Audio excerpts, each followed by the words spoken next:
नमस्ते दोस्तों, welcome to दादी की रसोई, एक कहानी विरासत की। आज के एपिसोड में हम ले चलेंगे आपको एक सफर पर जहाँ रसोई के साथ साथ दिल का प्यार भी बनता है। मैं हूँ आपकी होस्ट बानी और मेरे साथ है हमारी प्यारी दादी झुमरी जी।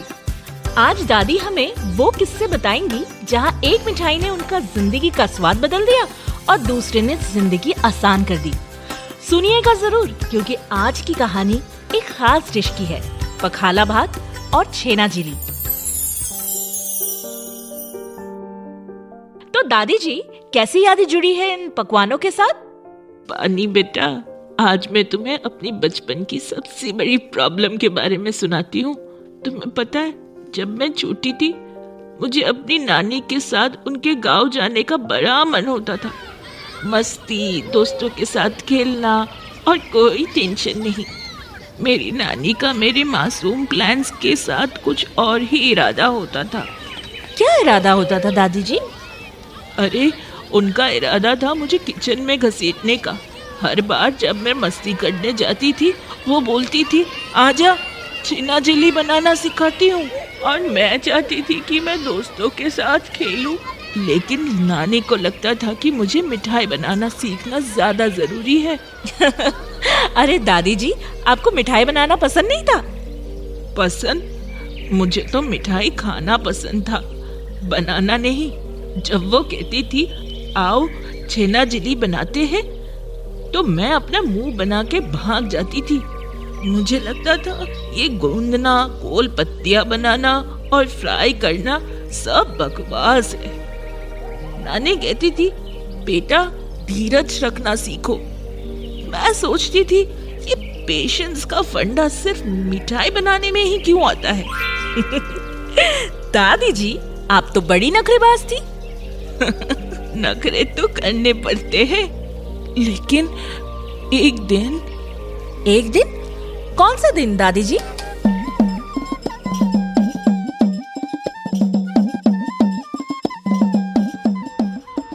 एक दिन नानी की तबीयत ठीक नहीं थी।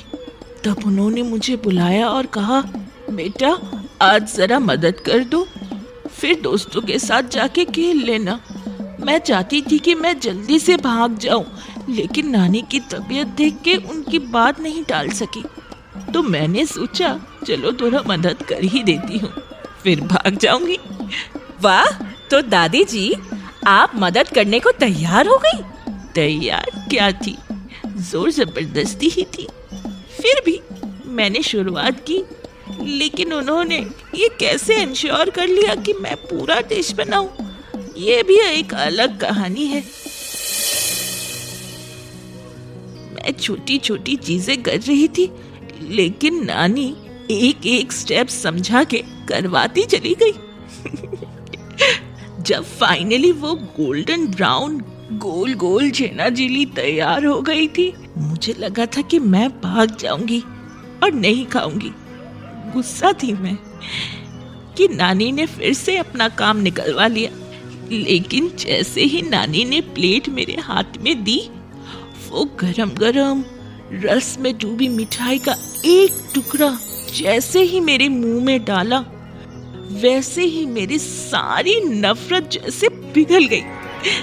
एकदम सॉफ्ट, एकदम प्यार से भरी वो छेना झिली, ऐसा लग रहा था जैसे नानी ने अपने हाथ का सारा प्यार एक डिश में डाल दिया हो। तब समझ आया कि पेशेंस और एफर्ट क्यों जरूरी होता है।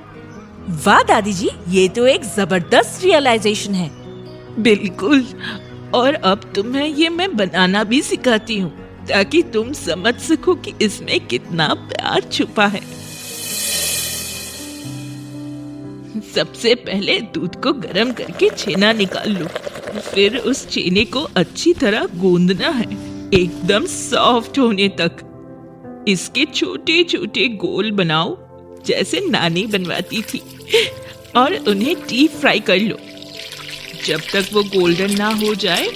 फिर उन गोल लड्डुओं को इलायची और केसर वाले रस में डाल दो, ताकि वो मिठाई रस में घुल जाए। जैसे अच्छी चीजों को वक्त लगता है, वैसे ही छेना झिली को भी बनने में वक्त लगता है। दादी जी, आपकी कहानी सुन के तो लगता है कि जिंदगी भी छेना झिली जैसी ही है। पहले पेशेंस, फिर प्यार और फिर स्वाद। बिल्कुल, जिंदगी में जो चीजें हम शुरू में अवॉइड करते हैं वही सबसे ज्यादा हमें प्यारी लगने लगती है। जैसे मेरी नानी की छेना झिली थी, वही अब मेरी फेवरेट मिठाई बन गई है। बानी, तुम्हें मैं एक और चीज बताती हूँ।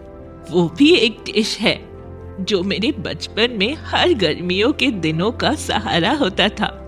तुमने कभी पखाला भात का नाम सुना है? पखाला भात? नहीं दादी जी, ये कौन सी डिश है? ये तो एक बहुत ही सैड पर जरूरी डिश थी हमारे जमाने के लिए। तुम्हें पता है, तब हमारे गांव में इतनी गर्मी पड़ती थी कि रोज का खाना खाना भी मुश्किल हो जाता था। गर्मी से ना कोई भूख लगती थी ना कुछ और। तो मेरी नानी माँ सबसे सिंपल और सूदिंग सी एक डिश बनाती थी, पखाला भात। तो ये डिश गर्मी से लड़ने के लिए थी? हाँ बेटा, तब इतना एसी, फ्रिज या कोल्ड ड्रिंक्स नहीं होते थे। पुराने दिनों में गर्मी में काम करते हुए सब थक जाते थे। उस वक्त पखाला भात एक ऐसी डिश थी जो तन को ठंडक और मन को शांति देती थी। मेरी नानी रात का बचा हुआ चावल यानी कि भात पानी में डाल देती थी। सुबह में वो एकदम फर्मेंटेड और ठंडा हो जाता था। थोड़ा नमक और हरी मिर्च और लहसुन का तड़का और बस। वो खाने में स्वाद और मन को जो तसल्ली मिलती थी, कितना अच्छा लगता था। वाह दादी जी, कितनी सिंपल और सोलफुल लगती है ये डिश। हाँ बानी, सिंपल थी लेकिन उसमें जो प्यार और सोच थी ना, उसका कोई मुकाबला नहीं। गर्मी के दिनों में जब लोग बेहाल होते थे, मेरी नानी हमेशा कहती थी, पखाला भात खा लो, ये ठंडक देगी, ताकत देगी।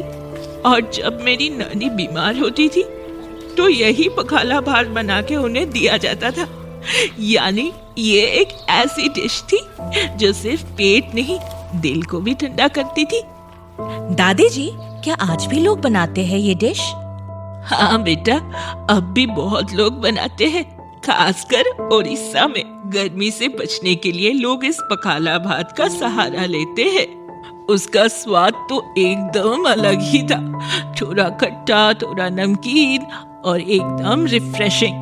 छेना झिली की मिठास और पखाला भात की ठंडक, दोनों एकदम जिंदगी जैसी है। कभी मिठास, कभी ठंडक और कभी पेशेंस का स्वाद।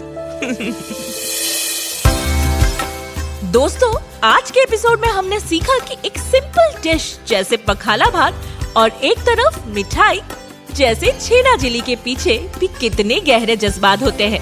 नानी और दादी की प्यार का स्वाद इन डिशेस में ही हमेशा के लिए होता है। तो दोस्तों, अगले एपिसोड में फिर मिलेंगे एक और स्वाद भरी कहानी के साथ। तब तक आप भी अपनी रसोई को प्यार और मिठास से महकाते रहिए। तो फिर मिलेंगे एक नए किस्से के साथ। दादी की रसोई, एक कहानी विरासत की।